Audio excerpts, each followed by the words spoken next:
ஏங்க இது என்னங்க இது புரியாத புதிராக தான் இருக்குல்ல.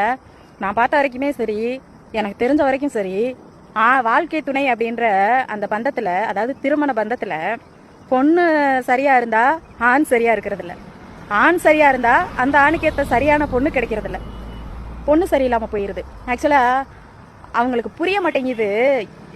இதை எப்படி எனக்கு உங்கள்கிட்ட கொண்டு வந்து சேர்க்கறதுன்னு எனக்கு தெரியல, புரியவே மாட்டேங்குது. என்னன்னா நான் சரியில்லை அப்படின்னா, நம்ம மட்டும் சரியில்லை அப்படின்னா நம்மளால நம்ம கஷ்டப்படலாம், தப்பு இல்லை.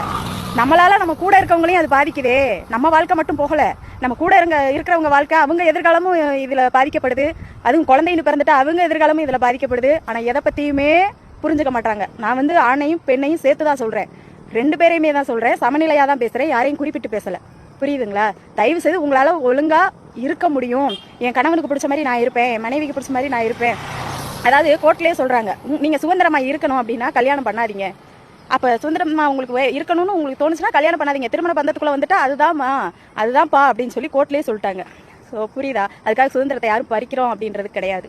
உங்களுக்கு புரிய மாட்டேங்குது. ஒருத்தருக்கு பிடிக்காததை ஒருத்தர் பண்ணும்போது கண்டிப்பா அங்கே பிரச்சனை வரதான் செய்யும். இல்லை எனக்கு பிடிச்ச மாதிரி தான் நான் இருப்பேன், எனக்கு தோன்ற மாதிரி தான் நான் செய்வேன், எனக்கு பொறுப்பு இல்லாமல் இருக்க பிடிக்கும் அதனால நான் பொறுப்பு இல்லாமல் இருப்பேன், எனக்கு சுத்துறதுக்கு பிடிக்கும் அதனால நான் சுத்துவேன், எனக்கு குடிக்கிறதுக்கு பிடிக்கும் அதனால நான் குடிப்பேன் அப்படின்ற மாதிரிலாம் சில ஆண்கள் சில பெண்கள் நிறைய பேர் இருக்கீங்க. தயவுசெய்து அது உங்களை மட்டும் பாதிக்காது, உங்க குடும்பம், உங்க பிள்ளை, உங்களையும் சேர்த்து உங்க மூணு பேர் கிடையாது, 2 குழந்தை 3 குழந்தை இருக்கிறவங்களா இருக்காங்க இல்லையா, மொத்த ஃபேமிலியவே அது டோட்டலா ஸ்பாயில் பண்ணிருங்க.